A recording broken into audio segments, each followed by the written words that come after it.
At long last, the Michigan football 2016 season is upon us, and MLive, of course, always innovative. You know it. It's a new show for you guys throughout the season. I am Brendan Quinn. He's Nick Baumgartner. We're going to be doing this all season long. 2-minute drill. The biggest question that you had entering camp was what? Offensive line. I wanted to know if that offensive line could finally take a step forward this year and become a dominant run team or dominant run offense, I guess, for Michigan. They've had their issues in the past. My biggest question wasn't the quarterback; it was the offensive line, and can they go forward? True or false?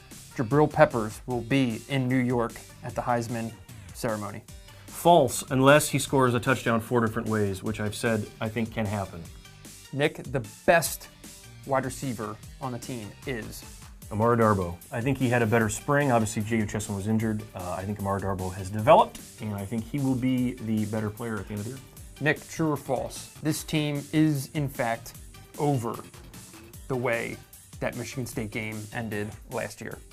I think they will be at the end of that game on October 29th or wherever it is on Halloween weekend because I think Michigan will win that game. I think, obviously, last year that ridiculous punt drop and the crazy way that finished, I think that'll be motivation for this team.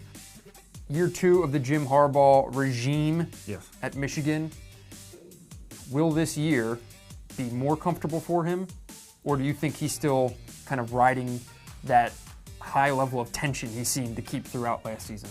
I think he'll be more settled. I don't think he'll ever be comfortable. That's not a word he typically uses, but I think he's more settled. I think he knows the team better.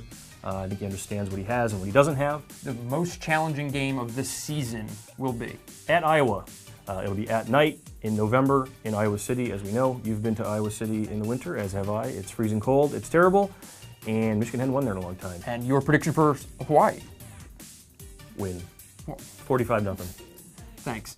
45-0. 45-0. Okay, I'm going higher than that. I think it's I think it's going to be in the 50s somewhere. Well, that'll do it for this week. Nick, we'll see how your predictions do. We will. You will be graded throughout the season by the general public and myself. For Nick, I am Brendan. As always, thanks for watching.